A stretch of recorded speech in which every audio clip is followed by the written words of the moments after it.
It's a beautiful thing when on St. Patrick's Day, Nate Diaz and Conor McGregor, two rivals, find themselves aligned in war. These guys are all of a sudden in a foxhole together where Nate Diaz is being supportive of Conor in his fight against the UFC, which I am going to say that is what this is now.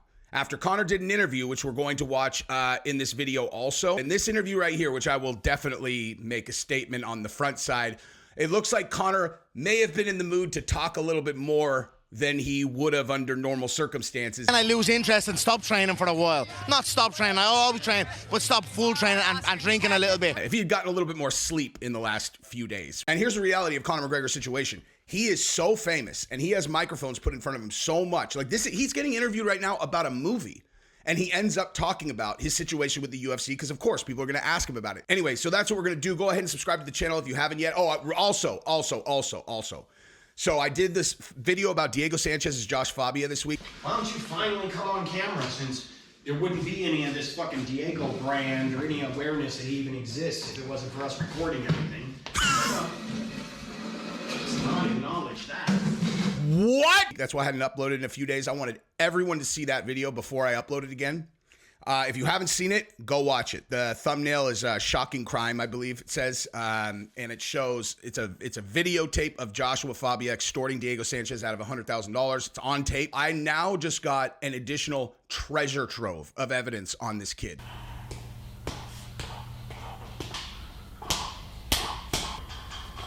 This is the first of about a dozen messages that Fabia created with fake accounts claiming to be random people that the UFC reached out to try to have Diego and Fabia put down. Do you remember when Diego said that he was afraid the UFC was going to come after him and put him in the ground? And he said that, everyone's like, is he out of his mind? Well, I know why he said that now. And this is only one of many messages that Fabia created with fake accounts, making it seem like the UFC was reaching out to 1,000 people trying to get them to come whack out Josh and Diego. This thing is so, this is just the beginning of the stuff that I have. I've also got police reports, power of attorney, revocation of the power of attorney, paperwork documentation of Josh Fabia filing felony charges against someone that hurt him in a bar when he begged for it in advance. I have the injury reports. I have the medical records. It is going to melt your brain. So I'm going to be working on that video all week. I'll probably drop it either Thursday or Friday, and make sure that you do that. I'll do a premiere for it so you can remind yourself, but you definitely want to watch that. And also never forget Yo Kratom, the best place on the internet that you can get $60 kilograms. They have 1 million strains, $60 per kilogram, the best price you'll ever find, and it gets to your house in 2 days every time you order it. They asked me to do 12-second ads to not bother you guys, but Yo Kratom, that's where I get my bulk Kratom. You guys are going to love it. Anyway, all right, so like I said, subscribe to the channel if you haven't yet. Let's get into this thing. So let's watch a little bit of the Conor McGregor interview, and then we're going to go to the Nate Diaz comments, what happened to him, and how this is going to play out for Conor. Let's just start this right here. So we finished the first night, the first day of New York, and then we still had 4 more days of New York, and then we start to go to Texas and do 4 days. But we're only at the finish in 1 day, and I get excited, and then I start, celebrating, and then, and then it's tough to go out the next day, and it just makes it harder for yourself. So it's just experience, Let's talk fighting. You want to get back in that cage. So again, I just am going to say, I don't have any idea if what Conor's doing to be on like that. But what I will say is I'm not judging him, for the record. He can do whatever he wants. He literally, you can do whatever you want. There's a lot of stigma, guy looks like he's doing blow. Guy looks like he's taking pills. It's like, all right, yeah, it does. Absolutely looks like that. You have no idea what it's like to be Conor McGregor. Do you know what I mean? You have no idea what it's like to be Conor McGregor. Having all those people on you all the time, going to a place like this probably looks fun. You're the center of attention. But that's a lot of pressure. It's a lot of people in your face. And if you have a cheat code where you can just be like, well, it sounds, I'm going to have crazy anxiety. I'll just take this pill. And then you're like, I would love to talk. Yeah, you want to do another interview? Let's do this. You have any idea what percentage of you guys, if you think, if you're looking at Conor, what a scumbag, what a druggie. You have any idea how many of you guys would do the cheat code if you were in his situation? Lots. So don't, it just is what it is. But as an observer who is evaluating this, I think it looks like Conor, let's go, let's do this. Anyway, now let's listen to him talk. Feels like every time you're brought up, they kind of just, they don't commit. What do you think? When are you getting back in there? Who against? I'm wrapping up this tour. I've got the St. Patrick's Day festivities going, and then I'm going to get back and regroup. I'm going to test myself physical-wise on the treadmill and do the RAM test and go about the McGregor fast away and get myself right back. I had a camp in Cannes, the south of France. I had a camp in Dubai at World Champions training with me where I was hoping for a December date, then a January date, and then it keeps getting pushed back. Then I lose interest and stop training for a while. Not stop training, I always train, but stop full training and drinking a little bit. Hold on. So I'm going to go back now, regroup, get full tested, and get ready to rock. So, and then the date's going to... Wait a minute, did someone just try to cut him off right there? Did someone just, when he said hold on, was that someone saying, like, don't talk about this, Conor? By the way, Dee looks like she got some work done. She looks great. Hang on, I'm just going to go back really quick and see if someone was trying to interrupt him right there to tell him not to talk about this. By the way, look at how gangster, look at Conor. Like, seriously, look at Conor right now, okay? Like, look at Conor. Conor, at the beginning of Notorious, okay?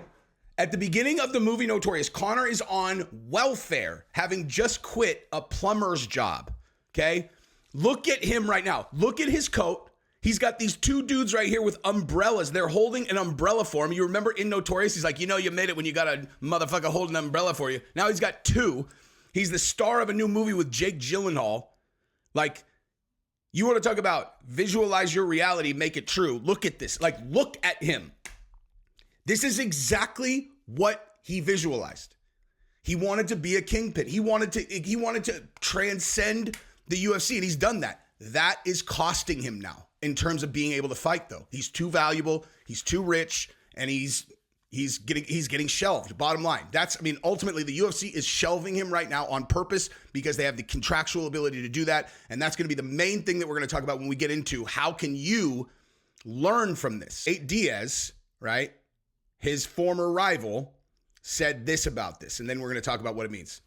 So Nate Diaz says, this was me for years before Conor even got here. They want you to die before you get out of these contracts. It's up to you to make something pop. No one going to help you but you. Free Conor.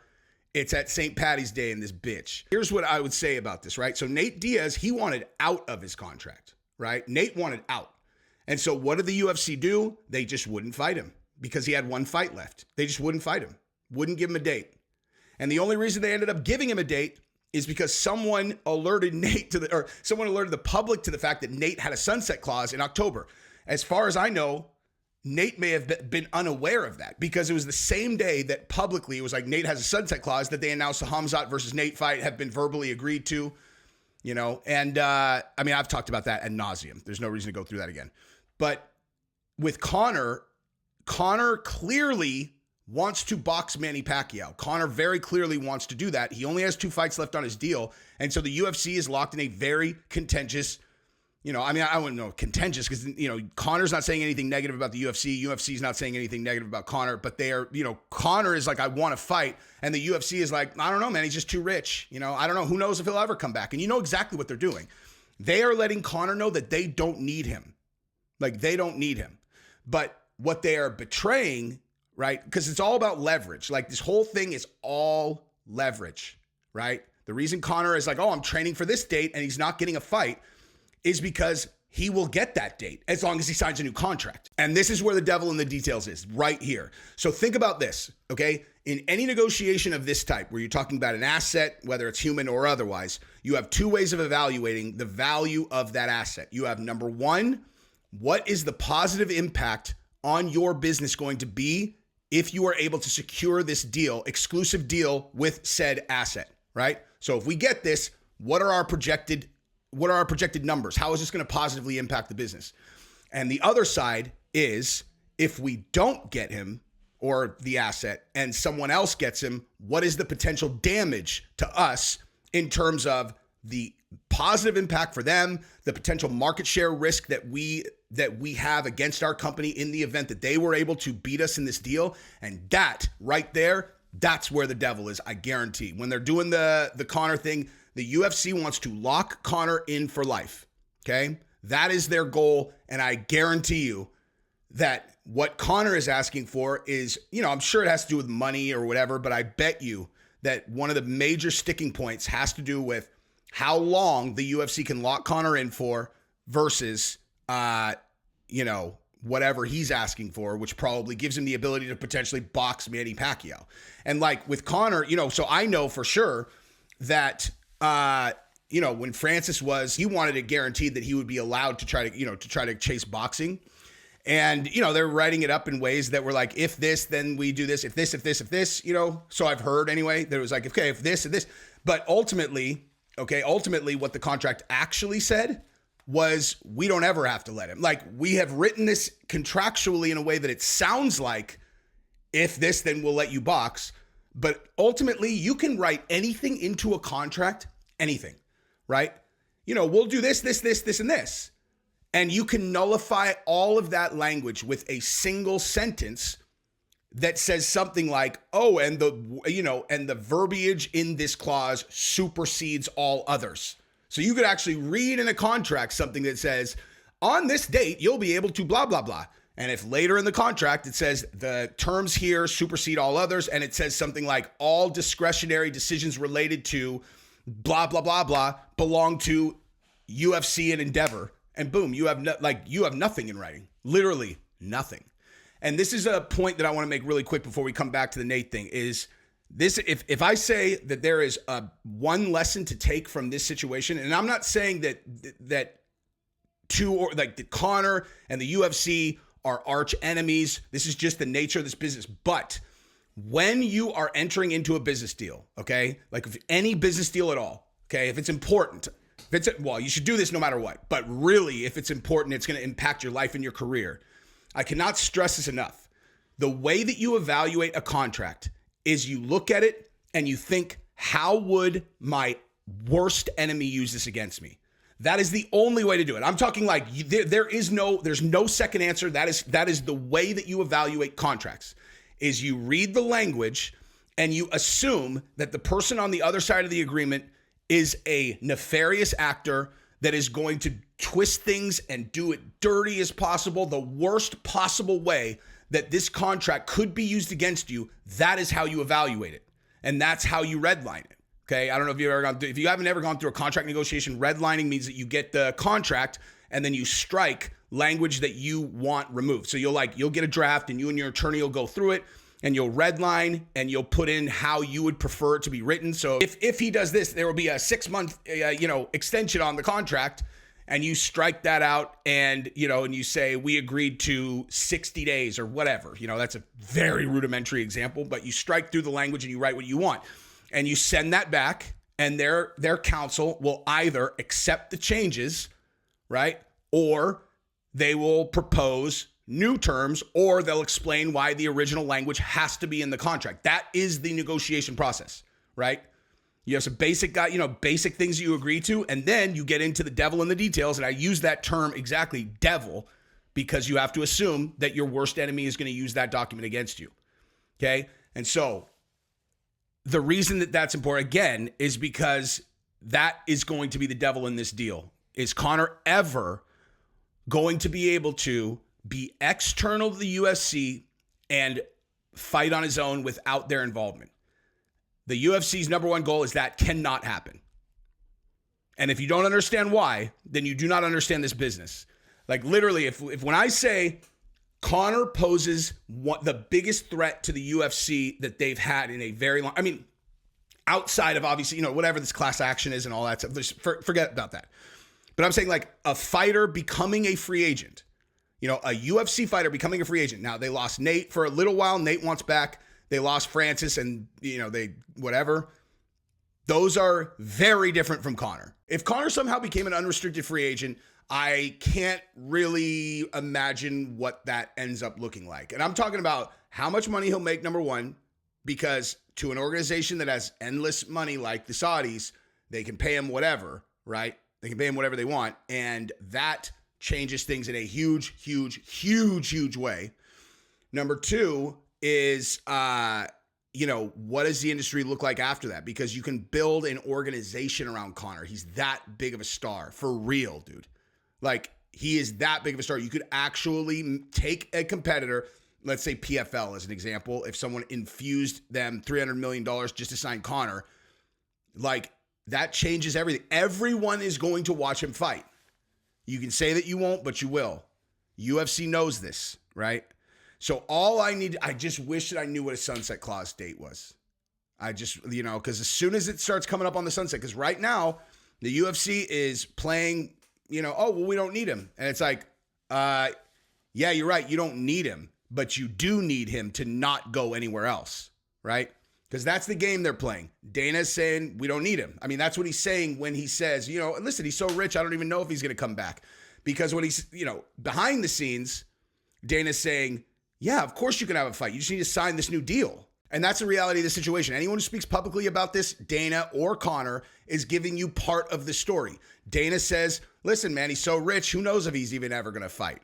But what he means is he could fight tomorrow. He just needs to sign a new deal. And Conor's saying, I've been training. They said it was this date. They said it was this date. They said it was this date. They keep pushing it back, And what he's not saying is, but they won't give me a date unless I sign a new deal.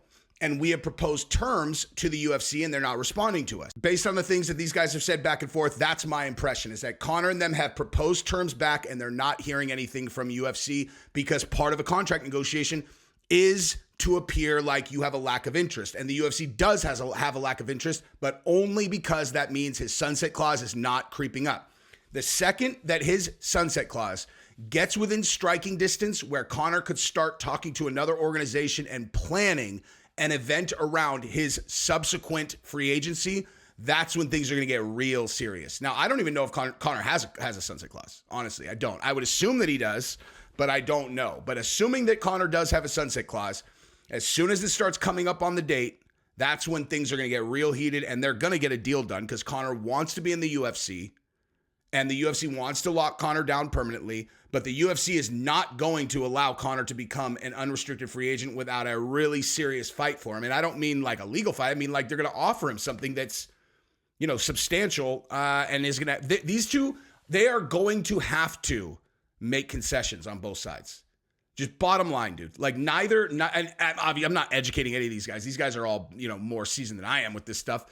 But there is no doubt that these two parties are going to have to make concessions that they would not normally make under any other circumstances. Because Conor wants to be with the UFC. He doesn't want to go unrestricted free agent. He wants to be with the UFC, and he also wants to have the ability to go make $150 million fighting for the Saudis. And while to Conor, the Saudis are just another organization that he can go do a fight with, the UFC knows this is a very different situation than that. The UFC has global domination on combat sports. That is their end goal, is to be the most dominant. I mean, they already are. But they're trying to both expand and maintain at the same time, okay? Now, Conor can help expand kind of, but he's already a global brand. Like that's Conor, you can't use to expand. But if someone else gets Conor, they can use him to expand and then start eating into UFC's market dominance. That's why when, Feldman was like, yeah, me and Dana just want to get into kind of a mentor-mentee relationship. We're not competitors. And then 2 sentences later, he's all, but, I just wanted to say that I think in 10 years, we're going to be the most dominant combat sports, organization in the world. You're all, but you're not competitors, dude. Like, okay. I feel like no person who understands what's happening would have said those 2 sentences back to back. You know what I mean? Like, you are definitely competitors. You're out of your mind. But, then they did that thing where they leaked, Dana offered Feldman $200 million to buy BKFC. And I would say that relationship that they were building probably suffered. Trying to do it slick Willy through Mike Perry as if like Dana's not going to sniff that out. Oh, yeah, I heard this at a bar. Anyway, neither here nor there. But I do think that Nate Diaz having Conor's back is super awesome. And it demonstrates what I talked about in my other video about Joshua Fabia, which I'm going to go over right now, about the tight-knit nature of this community and how even when people are rivals, everybody's got each other's back at the end of the day. I really believe that. I want to show you something from my video that I did on Diego and Fabia about the MMA community and people having each other's backs in the MMA community, regardless of whether they're rivals in MMA, whether, combat sports, right, whatever. But ultimately, when you really get down to it, it is a tight-knit group. It's a tight-knit group of warriors that bang with each other, whether it's, in the cage or it's the teammates of whatever. It's guys who talk to each other, whatever. But ultimately, it's an in-group, right? It's an in-group. And and after putting this video up, I had 4 different people, very credible people in combat sports, specifically reach out to me. I had 1 million people call me about this video because they were like, they were just like, wow, I had no idea that it was like this. But they talked about this line specifically, and I'm going to show it to you really quick. It's only, 90 seconds, and then I'm going to relate it to the Nate Diaz situation. So this is what I said. And I was talking about Josh Fabia infiltrating the MMA community. Okay?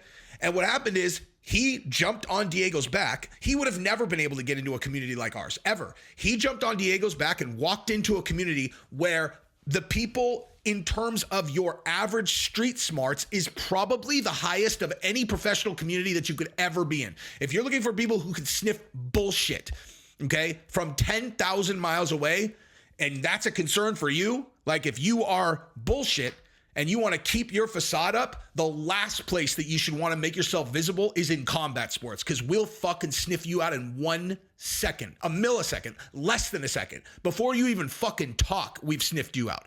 Fabia was the most obvious charlatan little shitbag of all time, and we figured him out instantly. And then so people just started talking about who he was. That ruined your reputation, because you never had a reputation. Okay, so the point obviously that I was making there is that, if you're not real, then you can't come here, because we're going to figure you out and we're going to ultimately defend the insider that you're manipulating. You know what I mean? And so like one person in particular, I won't quote him just because, but it's a very visible person in the UFC said to me that he's like, absolutely. He's like, dude, he's like, when you said that, I was just like, dude, that's 100% true, because like, and he stated a person who considered a serious rival in the UFC. Like, these guys do not like each other. And he's like, but bottom line, if this kind of thing was happening and there was someone that I knew on his team, I'd call him and be like, this guy's done. And that guy would be done. Just like that. Even though we hate each other, if I called it, I make one phone call anywhere to any of these guys and that guy's finished. And I'm like, and I just thought about that afterwards. Now, I did 100% I did that intentionally, well, first of all, it's true, but I wanted this to come off the way that it did, which is like, we can't let this kid get away with this shit. You know what I mean? We can't let this guy take advantage of fucking Diego Sanchez. Do you know what I mean? Like, you're gonna let that little fuckhead steal $100,000 from Diego? You know what I mean? So it's like, and the point that I'm making of why it relates here is because ultimately there's an unwritten deal when it comes to, like, all these guys might be rivals, but at the end of the day, on St. Paddy's Day, Nate Diaz is free Conor on St. Paddy's Day, and he's got his back. Now, I'm not saying that this should be some kind of galvanization of everybody versus the UFC, because to Nate and Conor, very different situations than almost anyone else. And the last thing that I'll say on the combat sports community, tight-knit nature, protect our own, so on and so forth, etc., is I always look for people to practice what they preach, right? It's like, okay, you say the thing like that, you look real passionate. Is that something that you actually do? And for me, you can look at anything that I've ever done on this particular subject. I am bulletproof on my consistency when it comes to that.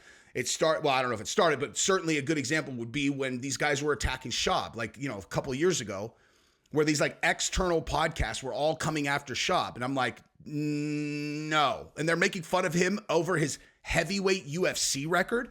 These ignorant fat slobs that are like, oh, hey, so what was his record? Like, he's like, not very good, right? I'm like, why is anybody letting them get away with this? They're talking about like a heavyweight UFC fighter, Brendan Schaub, a very visible one. Like, if you got an issue with Schaub, that's fine. Like, in this group, but who the fuck are they, dude? They're not allowed to talk about him like that. You can't make fun of his UFC record if he could beat the shit out of 50 of you in the same day. Ethan. You know what I mean? Like, I really think that's exactly how I see it. I'm like, that's an outsider. Why the fuck should they be able to say anything about anybody? If some external group started pounding on Ariel, I'd light them up, dude. If someone went after Luke Thomas, I'd light them up. If someone went after Guru, that's a bad target. Guru would light them up himself, but I'd light them up also. Every time that people go at Rogan, I light them up. It's not like, I'm not trying to curry favor with everyone. Like, I genuinely see it this way. You can't fuck with our guys, dude. You don't get to talk shit about anybody over here. It's a niche, dude. Fuck that guy. And when Logan Paul sued Dylan Dennis, I think I made pretty clear how I felt about that, dude. And I didn't, the only reason I even see Logan Paul as an outsider is because he did that, Like, Logan Paul, obviously, he's friends with Dana White. More of an insider than me. in some regards, except not this one, right? In where it really matters, like, as a matter of fact, he's not more of an insider than I am, because I would never do that, because I understand the ethical implications of taking money from a fighter who has a career that is this long, and if they're right there and you intentionally take all their money, unforgivable. Fucking exiled, dude. Kicked out of the city. Walled city, out, dude. Get the fuck out of here with that shit. Unacceptable, dude. You're gone. Drop the lawsuit. You know what I mean? Like, that shit. Obviously, the Fabia and Diego thing that I just did. Like, I'm consistent on this, dude. These have, like, I don't have I do have personal relationships with Diego or whatever, but, like, it has nothing to do with that. I ended up being friends with Shab after that. Shab wasn't, like, I wasn't even friends with Shab when I first started defending him against these guys, because I really, like, it's seriously how I see it. So obviously I love a story about Nate Diaz on St. Paddy's Day having Conor's back, even though technically he is doing it against the UFC. And I also, if we're being totally honest about how I see the world, I see Dana as the king of the entire niche. So I'm not like hating on, I understand exactly why they're doing this. You know, I really do, because it poses a existential, might be a little strong, but near existential. Someone broke my balls last time I used existential threat. Okay, YouTube's not going to go out of business. I'm sorry, UFC's not going to go out of business if Conor goes external, but it could make an enormously damaging impact on their stranglehold on the market. Now, you might think that's a good thing, but if you're UFC, you, of course, are going to do everything that you can to protect yourself against that. So I understand why they're doing it. Now, I'm going to basically wrap this up right there. If you haven't yet, go ahead and subscribe to the channel and ring the bell. And then this last clip, I talk a little bit about Conor. I just put it at the end because it's kind of like a parting thought. And hope you guys enjoyed the video. Love you guys. Bye-bye. Congratulations to Conor. And let's just listen to this. Lose interest and stop training for a while. Not stop training, I always train, but stop full training and drinking a little bit. Hold on. So I'm gonna go. Oh, they said, okay, so they're like, he needs to be in there in 3 minutes. Okay, so I thought she was like, hey bro, like, don't talk about this. All right, so that's why. Back now, regroup, get full tested and get ready to rock. So, and then the date's gonna come and then I'll be ready to rock. Hello magazine, how are you guys? How are you guys? Yeah. Thank you so much. Yeah, dude, D got some work done. She looks awesome. Obviously, it's your first acting debut. So did his mom. She looks awesome. Yeah. So did you get any like valuable kind of acting advice from Jake? Oh, for sure. I would have been in no shape to do this without Jake Gyllenhaal and director Doug Liman. I absorbed the information like a sponge off of them, and I was asking questions every single day, every single set, every single scene. And we you know, I'm blessed. I really am. I'm lucky or something. You know, God put me here because, you know, I landed on my feet right at the top. Jake is a veteran of the game. Doug Lyman's a veteran of the game. Joel Silver's a veteran producer. And here we are, rock on. Dude, I'm telling you, this is like, I don't know. People like, if you're someone in my seat and you generally support Conor McGregor throughout, like people want to hate, they're like, how could you support this guy? It's like, cause that's what I see when I look at Conor. Because everything in the fight business, I take with a grain of salt. You know what I mean? Like I don't want to like derail this whole video talking about this. As a matter of fact, I might edit this and put it at the back. But like everything that you see that is related to UFC or related to a combat sport event, I take with a grain of salt because you're ultimately always selling a fight. Colby Covington, perfect example. Like they're selling a fight. That's why I don't hold this kind of stuff against them no matter what. But when you pull them outside of that environment, how do they behave? Look at how humble this guy is, dude. You know what I mean? Like, he has every reason to be the biggest, cocky, arrogant prick on earth. And in acting, he's new, and look at how he does. That's what I saw when he was first coming up, is this guy. And he's still the same guy with a lot more money and two guys holding umbrellas for him.